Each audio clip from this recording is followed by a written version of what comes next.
Evening, everyone. I'm glad to see all of you out and about tonight.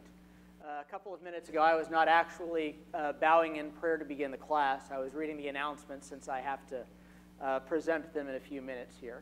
So that's what was going on. But regardless, now it is time for us to consider our Bible study subject for the evening, which will be the tail end of Philippians 2 and probably on into Philippians 3. So, without any further ado, Wayne, would you mind leading us in prayer?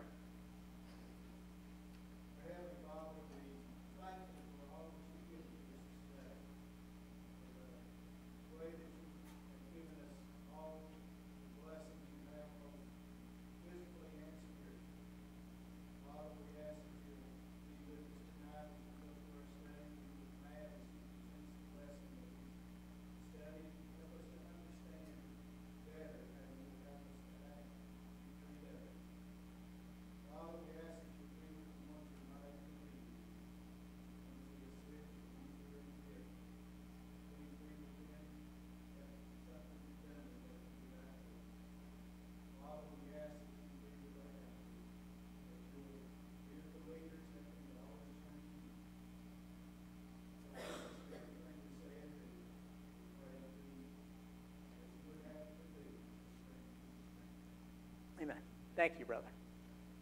All right.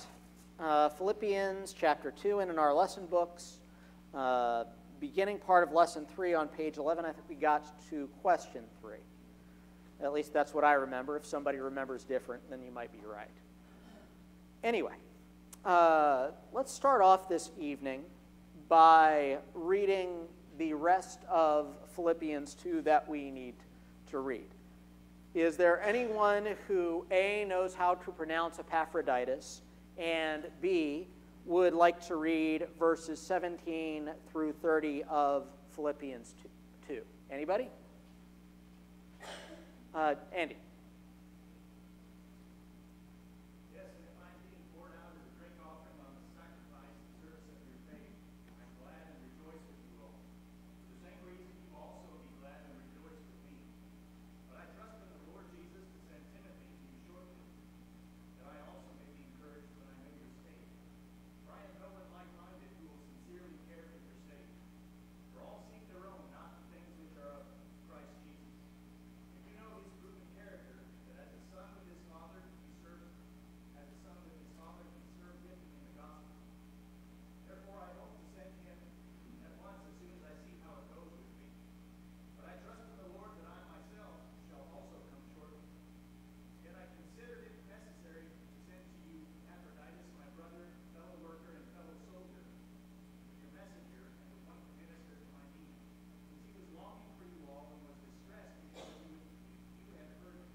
Right. Thank you very much, Andy. So, question 3 then. What possibility does Paul entertain in verse 17? What does this mean? How does he view it?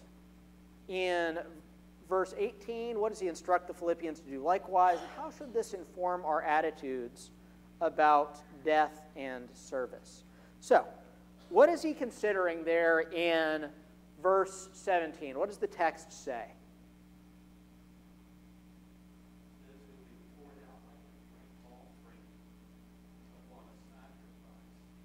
Right. Yes. That's the first two questions answered there. This is definitely him comparing himself. You know, you imagine a sacrifice on an altar, and somebody gets some wine or something and pours it out on top of the sacrifice and then sets the whole thing on fire, because of course the alcohol will go up in flames. Then Paul is saying, even if that's what I am like, even if I am going to be destroyed in order to make you an offering for God, then what? What is his attitude toward that? Yes. I am glad and rejoice with you all. And what else does he say? What does he think that the Philippians also ought to be doing in that circumstance? If Paul dies to kindle their faith.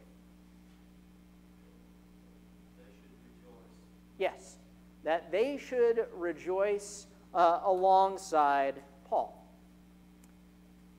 This is one of the places, I think, where it is blindingly obvious how different Paul's perspective is from the ordinary perspective of the world.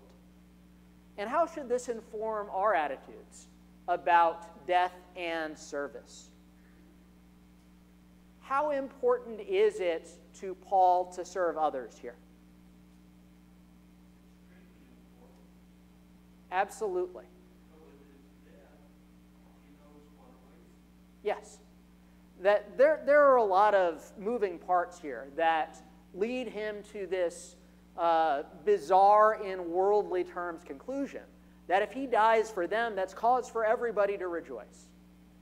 The first part of that is that he thinks serving them is really important, and he thinks his death is not very important at all.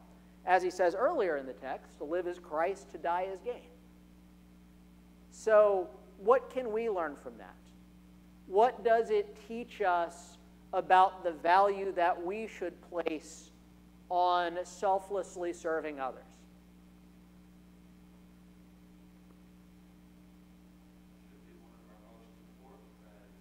Yes, that it should be one of our most important values. And yet, is this something that we often find easy to put into practice? I see lots of head shaking, and that is certainly the case. Because here we have Paul in a really extreme example, saying, I rejoice if I am able to die to serve you. How many of us have been called on to die to serve somebody else? Anybody?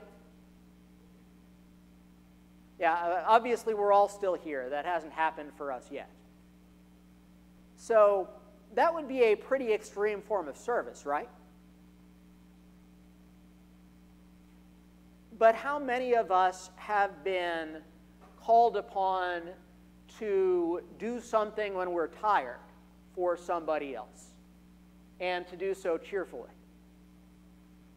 How many of us have been called on to hold our temper for somebody else and do it cheerfully?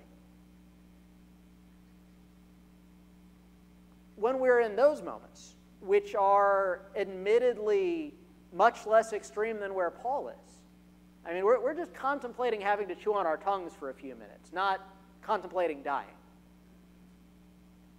Do we still say, I rejoice in that? I rejoice in this opportunity to do this thing for somebody else? Not only to do what we know is the right thing, but to do it joyfully? Yeah, there the passage starts to grow some teeth, doesn't it? Because it's easy. All these brethren that we had in the first century who laid down their lives for God and for others, it's very easy for us to say, yeah, I'd be right there with them. And we're all inspired by their faith and their courage and their self-sacrifice. But the self-sacrifices that we actually face are often much less inspiring. And there's a sense in which, and I'm not discounting the difficulty of giving up one's life, but there's a sense in which the day-to-day grind can be more difficult because it's constant. It's, I am holding my tongue, and they're poking me again, and now I gotta hold my tongue again. And it's as opposed to, well, I'm dead, and it's done, and I'm not having to think about it. That constant decision-making is weary. And there's a sense in which constantly making that decision can be really difficult. Absolutely. And even when we're talking about Paul, though, Because Paul knew that on both sides, didn't he? Just a chapter earlier, I don't remember if you were in the class then, we looked at all of these people who were going around, who were proclaiming the gospel out of envy because they were trying to make Paul mad. And so there you had people who were daily poking at Paul. And Paul's response back at the end of chapter 1 is, I'm rejoicing in this anyway because the gospel is being proclaimed. So Paul had it both ways. And yes, it is certainly difficult to return to the same challenge day after day after day of dealing with one's ingrate children, perhaps. But even while that is true, it is still something that we are called on to do. Anybody else? Andy? In this context, he's talking about suffering because he was preaching the gospel. And that's obviously a religious or a spiritual task that you're doing.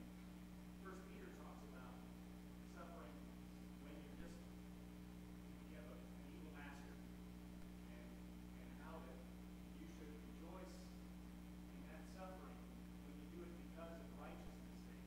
So and that's not talking about preaching the gospel. That's not talking about overtly spiritual activity. It's just you're suffering because, and you're enduring it because that's what's right. That's a great point. The context that Andy was talking about there, it's about in the middle of 1 Peter 2, in Peter's instructions to servants. And one of his comments is, what profit is it to you if you are beaten for your faults and you patiently endure it?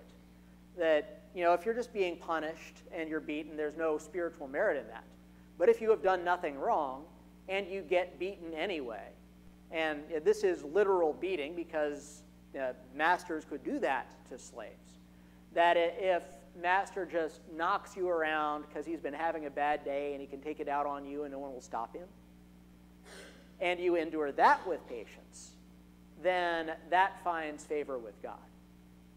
And so there too, we find Christians in the first century being called upon to endure provocations that we would consider extreme, and indeed to endure them on a regular basis.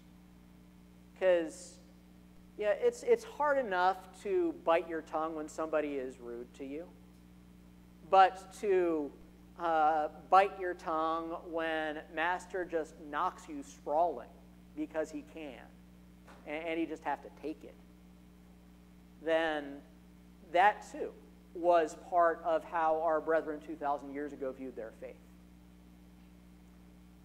And so next to that, then, I think that a lot of the petty annoyances of our lives, we start seeing them in a different perspective. Anybody else? Lee.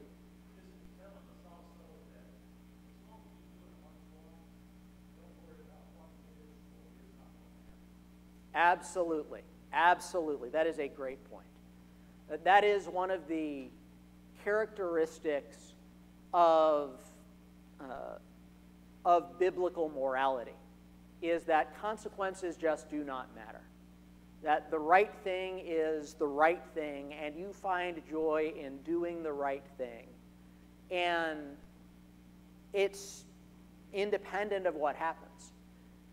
For instance, let's say that you've got a boss or a coworker who is just a complete jerk.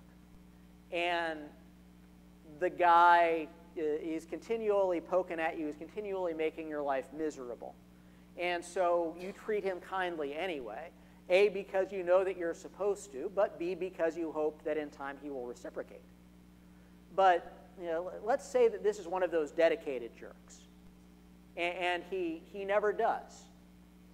That you work with him for 5 years, and every day he's doing what he can to make your life a little bit less pleasant. Does that mean that you were wrong to treat him kindly because it didn't work? No. Yes, it is often true that being righteous will have positive consequences. That a lot of the time, one of the best things that we can do to repair a damaged relationship is to return good for evil, to show mercy to somebody who knows that they don't deserve it, to be kind to them when they know that what they have merited is more bad treatment. So that does happen, but even if returning good for evil is still the right thing to do. Not hard, or not easy, but certainly ultra biblical. Anybody else? Yes.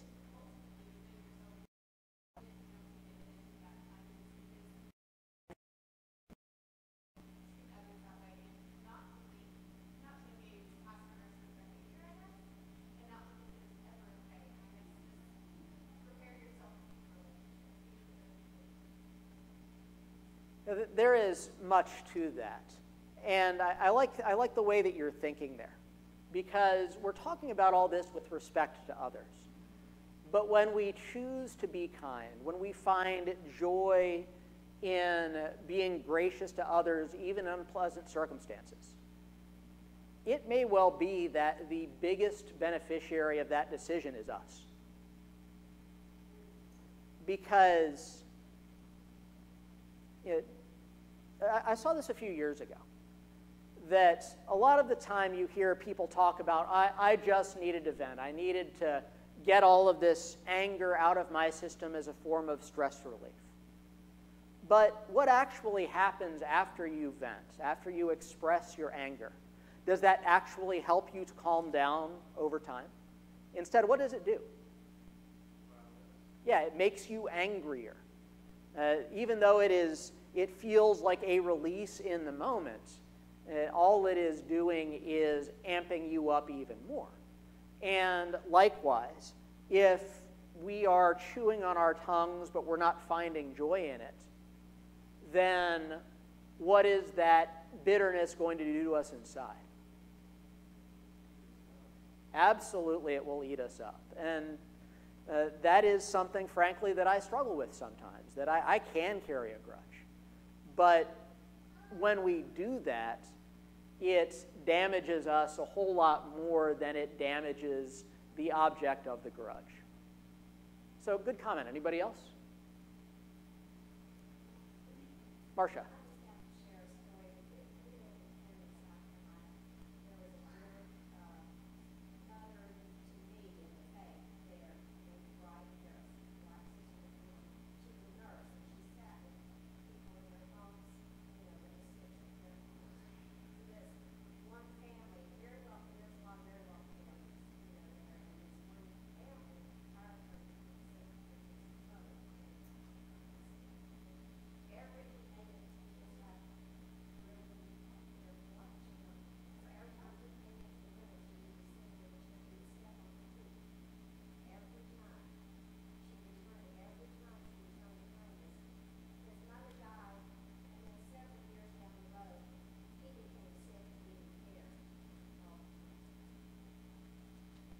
And that's one of the interesting things is that when we are in a situation like that, when we are determined to return good for evil no matter what, a lot of the time there may be no change in the outward behavior, but there may well be a change in the heart.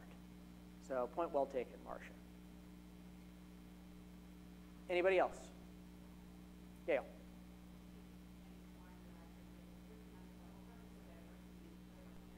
Yes.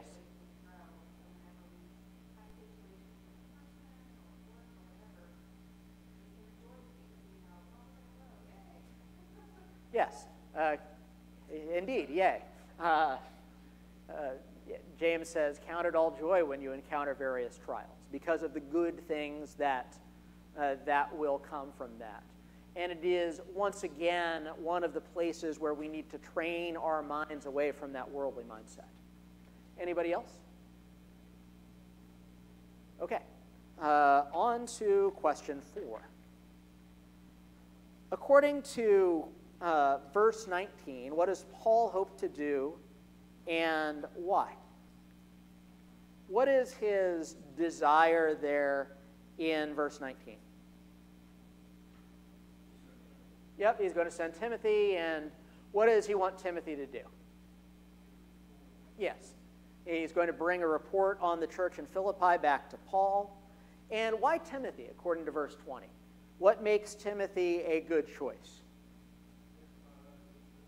Yes, that he is somebody who is focused on the interests of others. Does Paul consider this a particularly common trait? No, he does not. In fact, he says that I don't have anybody like Timothy, anybody else like Timothy who truly cares about others. Why is this statement surprising?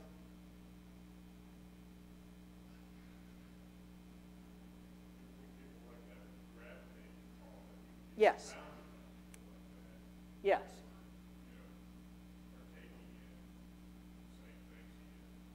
Yes. That when we're talking about the companions of Paul, we're talking about a pretty star-studded group. It is nearly certain, for instance, that Luke is with Paul at this time. Probably a lot of Paul's other companions are with him at this time.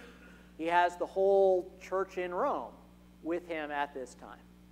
But he says, there's nobody I can trust like Timothy to look after you. Andy?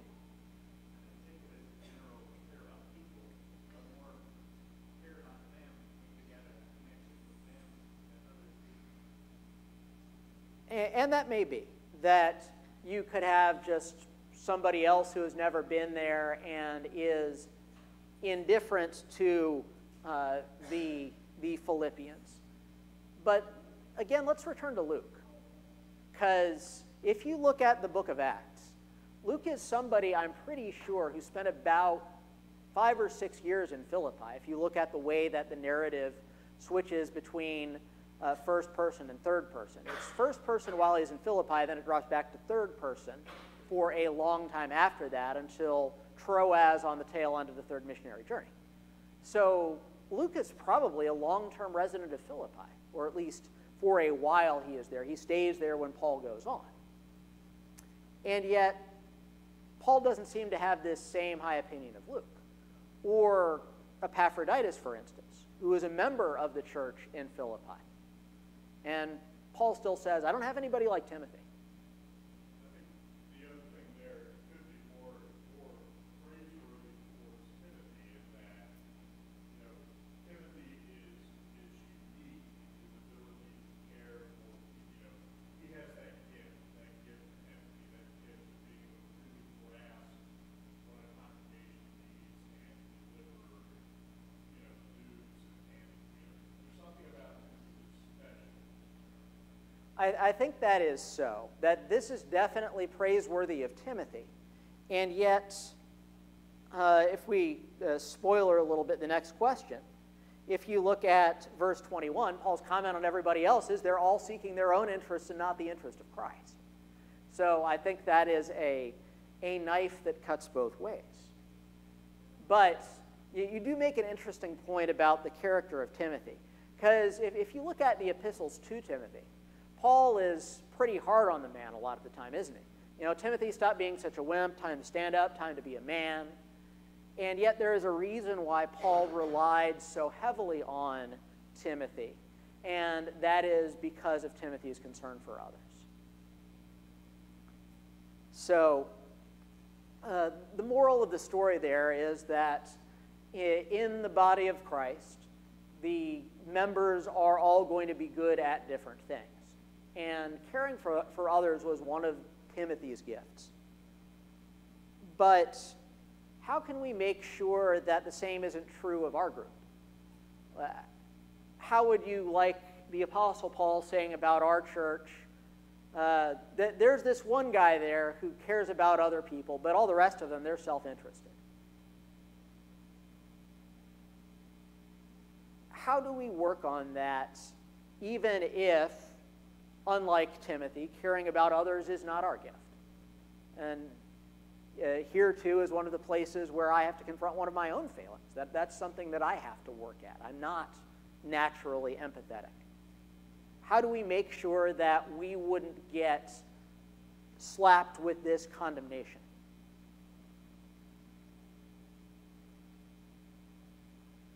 what does this mean for us to be people who are not self-interested?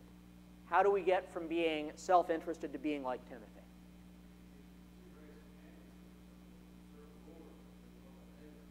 Yes. Absolutely.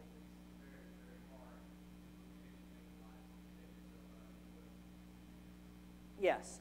And yet it is precisely that we are called to do more than anything else.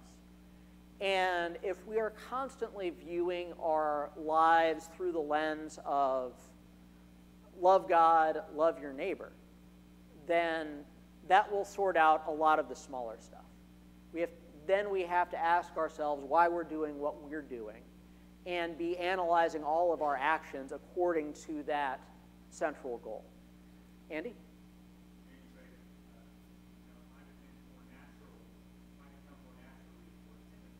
Yes, I think that's probably true. I think he probably is a natural.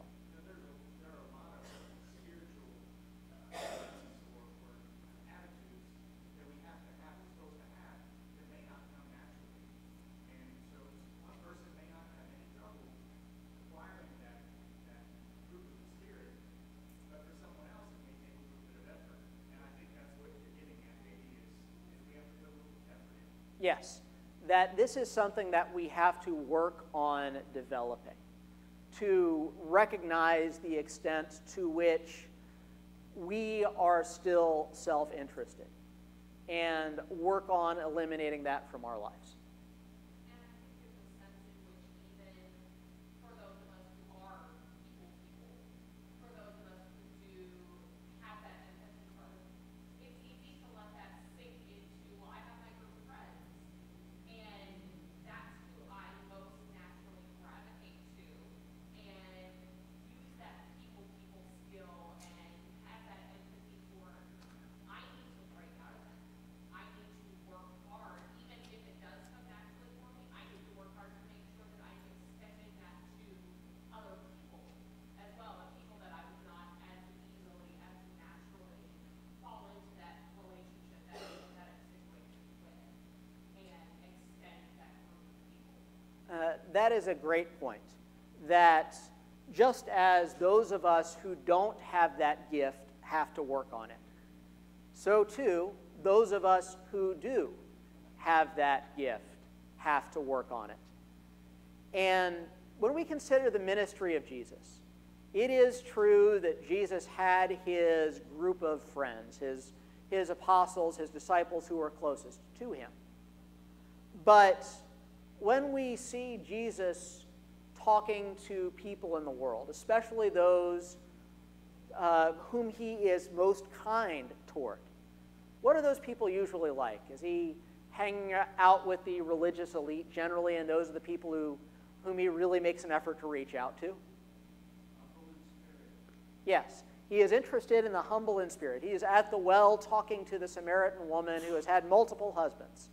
He is appealing to the tax collector Zacchaeus, whom everybody thinks is dirt. He is going around and honoring the sinful woman who comes in and washes his feet above his Pharisee host. And that, I think, is a powerful lesson for us. That one of the things that it means to be like Jesus is for us to seek out the people who are overlooked. And that certainly starts in the church. Because we all know, don't we, that there are members in any congregation who are kind of in the inner circle. And then you have those on the fringes. It is really most like Jesus to pay attention to the ones on the fringes, to make a special effort to encourage those whom nobody else bothers to encourage. So it starts there, and it should continue in the world. Not being so much interested maybe in the respectable people whom we aspire to be like in physical terms, but to look for the people whom nobody else thinks matter and show them that they matter to us. And so that, I think, is how even if we have that gift of empathy, that is how we broaden the borders of that empathy. Anybody else? Al? I was going to mention that I think the big responsibility falls on the receiver of the good deed. It may be pretty private, so other people may not know about it. And if you don't give some positive feedback, simple thank you at least, may not happen. It may have been somebody's little experiment to go outside his comfort zone, and that really that's feel like it was appreciated. And that is true too. That in so many areas it is the case that we have this responsibility as Christians for something that we're supposed to do. And that's always true and that's always there. But at the same time, it becomes a whole lot easier to do that when we get positive feedback from those whom we're looking to help, doesn't it? And I think it was a couple weeks ago that we talked about the importance of admitting it when we ourselves are somebody who needs help. And if we ever find ourselves in the position of being somebody who is on the receiving end of help from other Christians, then that is when we need to make sure that we are encouraging them in their work. So I think that's a good point, Al. That even if we are not the one, even if we are the ones who are being looked after, then there are still godly things that we can do. I just untied my own shoelace, so if you'll excuse me for a moment, I will tie it, because otherwise I know myself and I will trip and fall face first up here. Anything else here? All right, then let's go on. Question 5. In verse 21, what does Paul say about most of the Christians around him? We've kind of answered that already, that they're all self-interested. But how does this contrast with Timothy's behavior? What is he shown about himself? Timothy works a lot like Paul does, to the point that Paul considers him to be like a son working with his father. Right. Is that a good picture? Exactly so.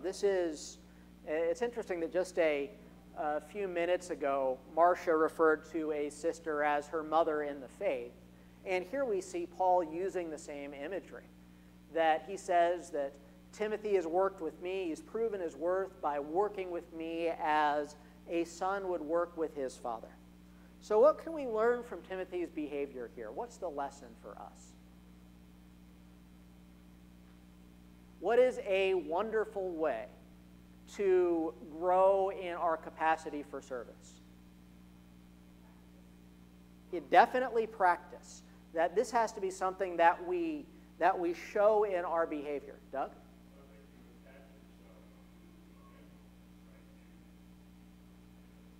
That's really what Timothy, just close with Paul, was associated with, learning directly from somebody who feeds him. And that's exactly where I'm going, Doug, is one of the best ways for us to grow is for us to find somebody who will teach us what we want to know and then learn from him or learn from them. And that is exactly what Timothy did. That's how he enlarged his gift. One of the fruits of the brotherhood that is most often ignored in being served are those that, starting about age 30 up to 100, who are either have never been married or are no longer married. They are a single person, regardless of the age. And a lot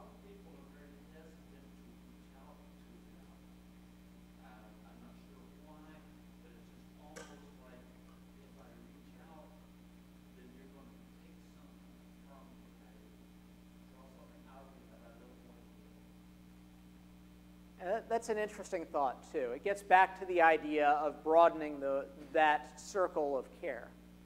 And I think I actually preached a sermon on this a few months ago.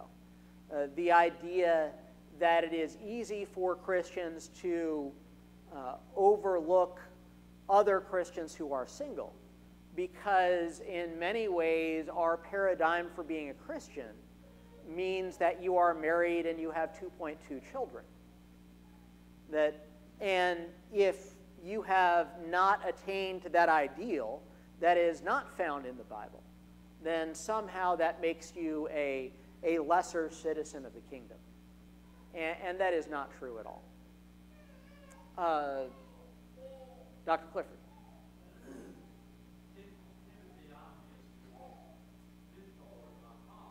Yes.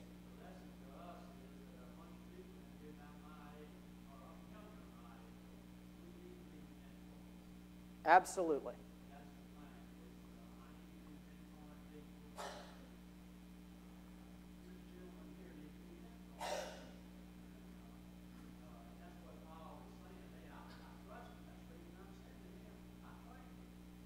And that is the other side of the coin, isn't it?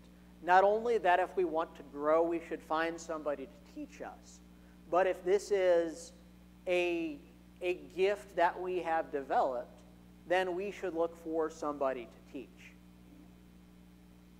And a lot of the time, I think that's hard for Christians because, here's this thing that we do, and we've been doing it for a while, and we're good at it. And quite frankly, it is much easier for us to just do it by ourselves than it is to bring somebody else in and teach them how to do it. It's kind of like trying to get my kids to pick up our family room when there's toys all over the floor. It will take me 10 times as long to get them to pick it up as it would be if I just got down on my hands and knees myself. And yet, there I am, it's the 2-hour death match where before I leave the room, the floor is going to be picked up. I don't care how many times I'm going to have to bark at you about it. But do I do that just because I'm a masochist and I enjoy 2 hours of pain? Yeah, Andy is nodding. Thank you, brother. I think every one of us who is a parent understands why I do that. It is because really the cleanliness of the floor is secondary in importance to the training of the child. I could pick it up a lot more easily than they can, or at least apparently. I guess they could do it like a whirlwind if they wanted to, but they never want to. But even though that's so, they need to learn because one day I am not going to be around to pick up after them. And if I have failed to train them, then they're not going to be responsible adults. And I think the same thing holds true in the church as well. That, yes, it is troublesome to train somebody else to do something that we know how to do. But if we don't do that, then after we aren't around anymore, then who is going to do it? Thoughts or comments?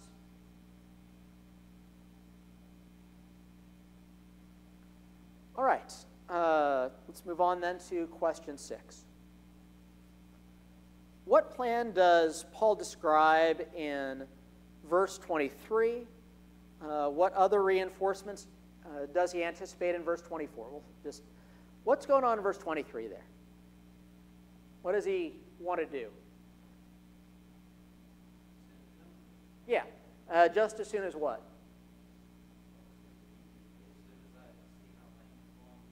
Yes, just as soon as I see how things are going with me. And I think the implication there is that just as soon as Paul figures out if the Romans are going to kill him or not, then he is going to send Timothy to bear the news either way. What else does he hope is going to happen in verse 24?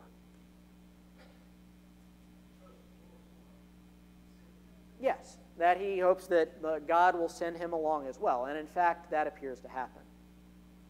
How does this go along with his comments in 2 Corinthians 11, 28 and 29. Let's go there and read that, because I don't expect most people to have that just memorized off the top of their heads. Anybody want to read 2 Corinthians 11, 28 and 29? Don, thank you, brother.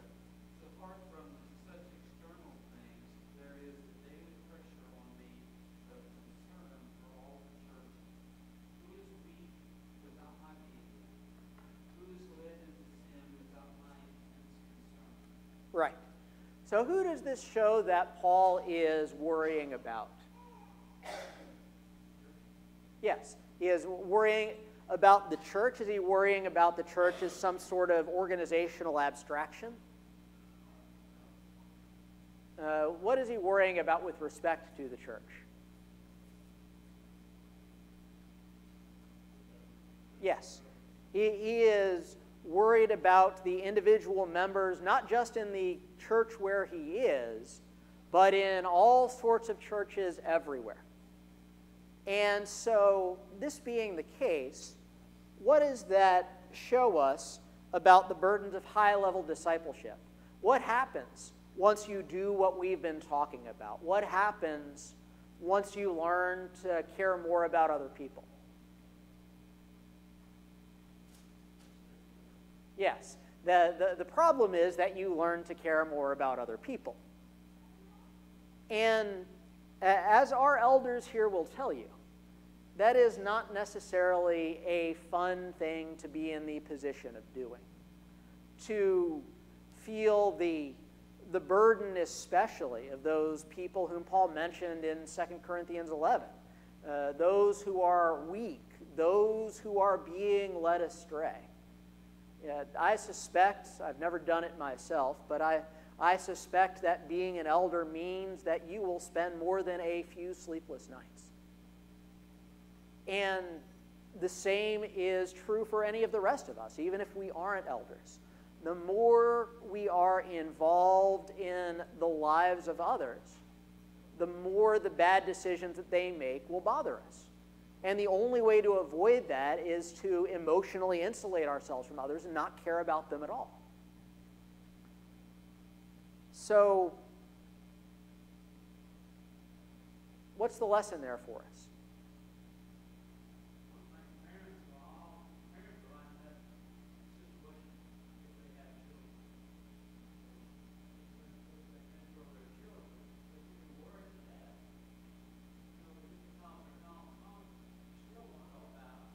Absolutely.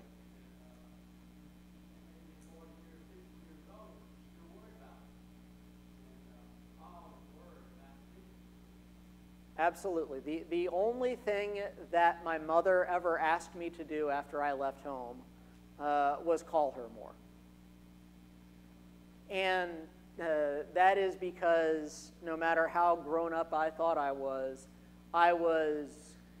still her child to her. And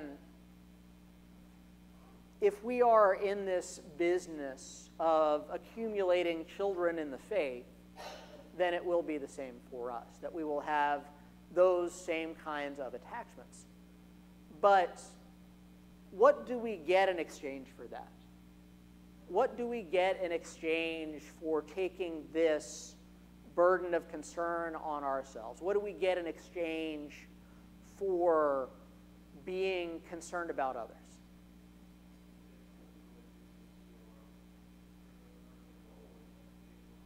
Yes, because obviously Jesus cared enough about all of us that he was willing to die for us.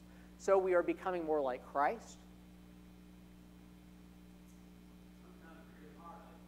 Yes, there is a lot of heartache involved in that. It can be very difficult. So, but even when it comes to those people, is there a benefit that comes from opening ourselves up emotionally to them?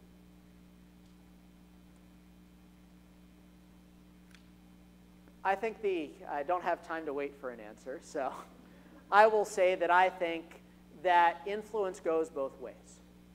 That people are much more likely to listen to somebody whom they know cares about them than somebody whom they think doesn't. And there is no way to gain that influence over somebody without genuinely caring. So good class, everybody. Thank you for your comments. We will pick up with the next question on next Wednesday.